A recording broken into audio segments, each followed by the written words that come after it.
ఈరోజు భారతదేశంలో ముఖ్యంగా ఆంధ్రప్రదేశ్ లాంటి రాష్ట్రాన్ని తీసుకుంటే 70% ప్రజలు ఈరోజు గ్రామాల్లో ఉన్నటువంటి పరిస్థితి, రైతులే వెన్నుముకగా ఉన్నటువంటి పరిస్థితి.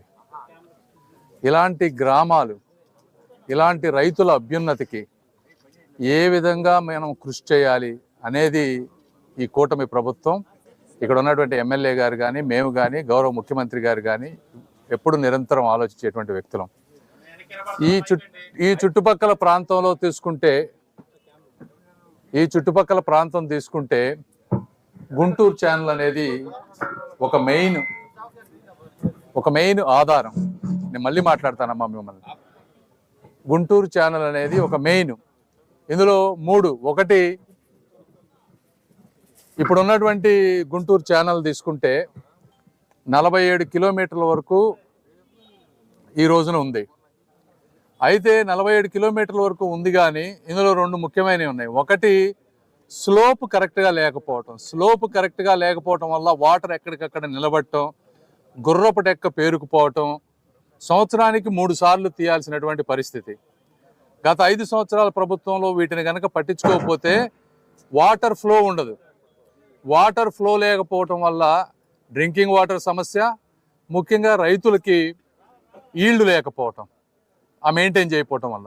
అయితే ప్రభుత్వం వచ్చిన వెంటనే ఈ మెయింటెనెన్స్ అనేది రెగ్యులర్గా చేస్తూ ఉన్నాం. చేసినప్పటికీ ఇప్పుడు కూడా చూస్తే మీకు విపరీతంగా గుర్రపు డెక్క పేరుకుపోయింది. సంవత్సరానికి 3 సార్లు చేయాల్సినటువంటి పరిస్థితి. సో దీన్ని ఏ విధంగా చేయాలి? ఒకటి.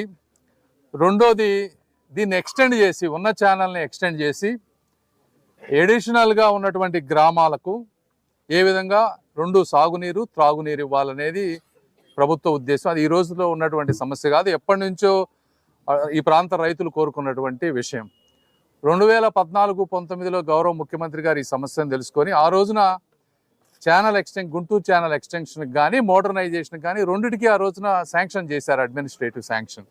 అయితే రకరకాల కారణాలతో అవన్నీ కార్యరూపం దాల్చలేదు. గత 5 సంవత్సరాల వైసీపీ ప్రభుత్వంలో కూడా వీటిని ముందుకు తీసుకెళ్ళినటువంటి పరిస్థితి లేదు. మేము వచ్చిన వెంటనే ఈ ప్రాంతానికి సంబంధించినటువంటి ఎమ్మెల్యేలు రామాంజనేయులు గారు కానీ, పొన్నూరు నరేంద్ర గారు కానీ, అదేవిధంగా కొంత భాగం లోకేష్ గారి ప్రాంతంలో కానీ అందరం మేము కూర్చొని ఎస్టిమేట్స్ వేయించాం. ఎంతవరకు మనం చేయగలము, బడ్జెట్, ఈ రాష్ట్ర ఆర్థిక పరిస్థితి దృష్ట్యా ఏ విధంగా ఫేజ్ వైజ్గా ఏ ఇయర్లో ఏం చేయాలనే దాని మీద ఒక పద్ధతి ప్రకారం వెళ్ళినప్పుడు ఇప్పుడు 47 కిలోమీటర్లు ఉన్నటువంటి ఛానల్ని 74 కిలోమీటర్ల వరకు పెంచే విధంగా Guntur channel extension last year బడ్జెట్లో పెట్టాం. మనం పెట్టినప్పుడు 70 కోట్లతోటి ల్యాండ్ ఎక్విజిషన్కి మనం అన్ని నోటీసులు ఇచ్చాం. అప్పటి వరకు దాంట్లో 11 కోట్లు మొన్నటి వరకు చెల్లించారు. ఇంకొక 60 కోట్లు చెల్లించాల్సిన విషయం ఉంది. అది కూడా ఈరోజు చంద్రబాబు నాయుడు గారితో ఈరోజు మేము మాట్లాడుతూ ఉన్నాం. కొంచెం రెవెన్యూ ఇష్యూస్ ఉండటం వల్ల అవి కూడా ఎట్టి పరిస్థితుల్లో నెక్స్ట్ 2-3 నెలల్లో లోపే ఆ డబ్బులు కూడా ఇచ్చేస్తే, ఎందుకంటే ఇది కాంట్రాక్టర్ ఇంతకుముందు రేట్స్ తోటి చేయడానికి ముందుకొచ్చారు. ఆ గుంటూరు ఛానల్ ఎక్స్టెన్షన్ వర్క్ ఇమీడియట్గా స్టార్ట్ అవుతుంది. రెండోది, దీనివల్ల గుంటూరు ఛానల్ ఎక్స్టెన్షన్ చేయటం వల్ల ఇప్పుడు 27,000 ఎకరాల ఆయకట్టు ఏదైతే ఉందో అది ఇంకొక 48,000 ఎకరాల అడిషనల్గా ఆయకట్టు వచ్చి 75,000 ఎకరాల ఆయకట్టుకి మంచి నీరు వస్తుంది.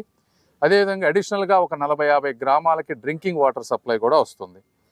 ఇందులో ఇప్పుడు ఈరోజు నిన్న ముఖ్యమంత్రి గారు శాంక్షన్ చేసింది ఈ ఛానల్ మోడర్నైజేషన్. ఈ ప్రాబ్లం ఏంటి? ఇప్పుడు ఈ 47 కిలోమీటర్లు ఏదైతే గుంటూరు ఛానల్ ఉందో అందులో లాస్ట్ 10 కిలోమీటర్లు, అంటే 37 నుంచి 47 కిలోమీటర్ల మధ్య ఛానల్ విడ్త్ అనేది తక్కువగా ఉండటం వల్ల ఈ ఛానల్ కింద ఎక్స్టెన్షన్ చేసినా కూడా వాటర్ వచ్చేటువంటి పరిస్థితి లేదు. కాబట్టి ఇప్పుడున్న లాస్ట్ 10 కిలోమీటర్లలో ఇంకొక 50 ఎకరాల పైన ల్యాండ్ ఎక్విజిషన్ చేసి దాన్ని వెడల్పు చేయటం, అదేవిధంగా మొత్తం మిగిలిన దగ్గర వెడల్పు బాగానే ఉంది. వీటితో పాటు బండ్స్, బ్యాంక్స్ ఏవైతే ఉన్నాయో కట్టల్ని స్ట్రెంగ్తన్ చేయటం, ఎందుకంటే ఇది 60 సంవత్సరాల క్రితం కట్టినటువంటి గుంటూరు ఛానల్ ఇప్పుడు ఉన్నది ఏదైతే, దీన్ని బండ్స్ స్ట్రెంగ్తన్ చేయటం. అదేవిధంగా 287 స్ట్రక్చర్స్ ఉన్నాయి ఈ కెనాల్ మీద ఏదైతే కానీ పాతాయి. ఈ 287 స్ట్రక్చర్స్ సరిగా లేవు, వాటన్నిటినీ మళ్ళీ కూడా రీబిల్డ్ చేయటం. అదేవిధంగా స్లోప్ తీసుకుంటే కొద్దిగా వాటర్ కిందకి వెళ్ళి గుర్రపు డెక్క కనుక మళ్ళీ పెరగకుండా చూస్తే మనకు మెయింటెనెన్స్ కాస్ట్ తక్కువ అవుతుంది. ఇప్పుడు మనకి గుంటూరు ఛానల్కి ఇచ్చినటువంటి వాటర్ 4 టీఎంసీ వాటర్ ఇచ్చారు. అందులో ఈ స్లోప్ లేకపోవడం వల్ల కానీ గుర్రపు టెక్క వల్ల కానీ కేవలం 1.5 టీఎంసీ మాత్రమే మనం ఈరోజు వాడుకుంటా ఉన్నాం. సో ఈ 4 టీఎంసీ వాటర్ని ఉపయోగించుకునే విధంగా 370 కోట్ల రూపాయలతోటి ఈరోజు అడ్మినిస్ట్రేటివ్ శాంక్షన్ గౌరవ ముఖ్యమంత్రి గారు ఇచ్చారు. వారికి గుంటూరు ప్రాంత ప్రజల తరపున, ఈ పార్లమెంటు నియోజకవర్గ తరపున, రైతుల తరపున కూడా మనస్ఫూర్తిగా ధన్యవాదాలు తెలుపుతా ఉన్నాం. అందరూ ఒకసారి చప్పట్లు కొట్టాలి. సో దీంతో రైతులకి సాగునీరు పెరిగితే, ఈ రోజున మీరు తీసుకుంటే ఈ ప్రాంతంలో రైతులు వరి సాగు చేసుకుంటా ఉన్నారు, మొక్కజొన్న చేసుకుంటా ఉన్నారు. ఏదేమైనప్పటికీ ఎకరానికి వాళ్ళకి వరికో 10,000, మొక్కజొన్నకో 15,000 తీసుకుంటే ఎకరానికి ఒక 20 నుంచి 25,000 రూపాయల ఆదాయం వస్తూ ఉంది. ఈ నీళ్లు పెరగడం వల్ల ఈళ్లు పెరిగితే కనీసం ఎకరాకు ఇంకొక 10,000 రూపాయలు పెరిగితే ఒక్కొక్క ఎకరాకి ఒక రైతుకు 35,000 రూపాయల ఆదాయం అన్న పెరిగితే వాళ్ళకి జీవితం బాగుంటుంది. అదేవిధంగా ఈళ్లు పెరగడంతో వాళ్ళ భూములకు కూడా విలువలు పెరుగుతాయి. ఆ విధంగా రైతులందరూ కూడా ఆర్థికంగా అభివృద్ధి చెందుతారనేటువంటిది ఒక ముఖ్య ఉద్దేశం. ఇందులో మధ్యలో ఈ కెనాల్స్లో అక్కడక్కడ ఒరిజినల్గా మనం ఎస్టిమేట్ చేసినప్పుడు దీని మొత్తానికి గవర్నమెంట్ వచ్చిన వెంటనే ఫస్ట్ 3 నెలల్లోనే మేము అందరం కూర్చొని నాబార్డు వాళ్ళతో మాట్లాడి ఇవన్నీ ఎస్టిమేట్స్ వేయించాం. ఆ రోజు 700 కోట్లు వేసాం. అయితే అప్పుడు వేసిన దాంట్లో ఏమైందంటే మొత్తం కాంక్రీట్ వాలును కాంక్రీట్ బెడ్ అని ప్లాన్ చేసాం. కానీ మళ్ళీ దాన్ని చూసినప్పుడు కాంక్రీట్ బెడ్ వేస్తే రేపు కాలువలు మళ్ళీ తీయాలంటే కాంక్రీట్ బెడ్ పనికిరాదన్నారు. ఇంకోటి మంచిది కాదని చెప్పారు నిపుణులు. అదే మొత్తం కాంక్రీట్ వాల్ కడితే వాటర్ సీపేజ్ పొలాల్లోకి వెళ్ళదు కాబట్టి అంత అవసరం కూడా లేదు. కాబట్టి ఎక్కడైతే వల్నరబిలిటీ ఉందో, ఎందుకంటే ఈ ఛానల్ ఒక్కోసారి గండు పడినప్పుడు గ్రామాల్లోకి నీళ్లు వెళ్తున్నాయి. ఆ నీళ్లు వెళ్ళే ప్రాంతంలో ఎక్కడ డ్యామేజ్ ఎక్కువ అయ్యే ఛాన్స్ ఉందో అక్కడ వాల్ కట్టుకోవటం, మిగిలింది స్లోప్ కరెక్ట్గా తీసుకుంటూ చేయాలనేది ముఖ్య ఉద్దేశం. ఇవి ఏదైతే తీసుకురావటమే కాకుండా వచ్చే 2 సంవత్సరాల్లో ఈ ల్యాండ్ ఎక్విజిషన్ అన్ని మేమందరం కూర్చొని దగ్గరగా ఉండి పూర్తి చేసి వర్కులు కూడా స్టార్ట్ చేసే బాధ్యత మేము తీసుకుంటాం. ఎందుకంటే అప్పుడు 5 సంవత్సరాలు అవి చేయకపోవడం వల్ల ఆ రోజు గౌరవ ముఖ్యమంత్రి గారు డబ్బులు ఇచ్చినా కూడా అది ముందుకు వెళ్ళలేదు.